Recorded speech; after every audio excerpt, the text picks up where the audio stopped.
آلات بن وهف. ايوه. فلعلي أقرأ عليك القصة.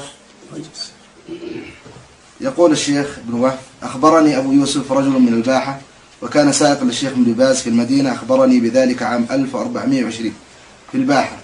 قال: كنت سائقا للشيخ في المدينة، وفي عام 1383 كان طالبا في الجامعة يقال له عمر من إفريقيا، كان في غرفة وطولها 6 أمتار، فدخل بعض زملائه عليه في الغرفة، فقال له عمر: أغلق الباب، فلم يغلق الباب، فغضب عمر ومد يده فطالت إلى الباب، وكان على بعد 6 أمتار من سرير عمر، فأغلق الباب بيده على هذا البعد، ثم قبض يده إليه، فخافه زملاؤه وذهبوا إلى الشيخ ابن باز وهو رئيس الجامعة الإسلامية، فأخبروه الخبر، فطلب حضور الطالب عمر، فحضر بين يدي الشيخ، ثم قال له الشيخ: أسألك بالله، هل أنت جني أم إنسي؟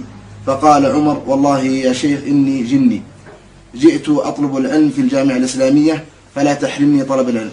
فقال الشيخ: لا بأس، ولكن بشرط أن ألا تغير من شكلك، يعني الشيخ البقاء على صورة الإنسي، فأبقاه في الجامعة. قال أبو يوسف سائق الشيخ: كنت آتي إلى عمر في بيتي، ثم أخذه بالسيارة أحمله إلى الحرم المدني، ثم أعيده إلى سكنه، فقلت له: وأنت تعلم أنه جني؟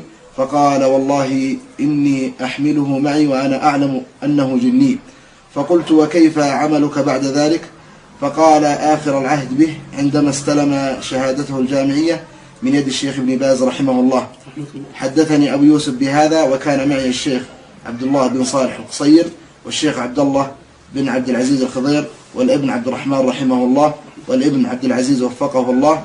وكان أبو يوسف متقاعدا من عمل السائق للشيخ، وشفع له الشيخ أن يعمل متقاعدا في مركز الدعوة بالباحة عام 1420. فهل هذه القصة صحيحة؟ صحيحة. طيب يا شيخ أحمد، هل كنت يعني سائق تسوق الشيخ ابن إبراهيم؟ اي نعم. المشاوير الخاصة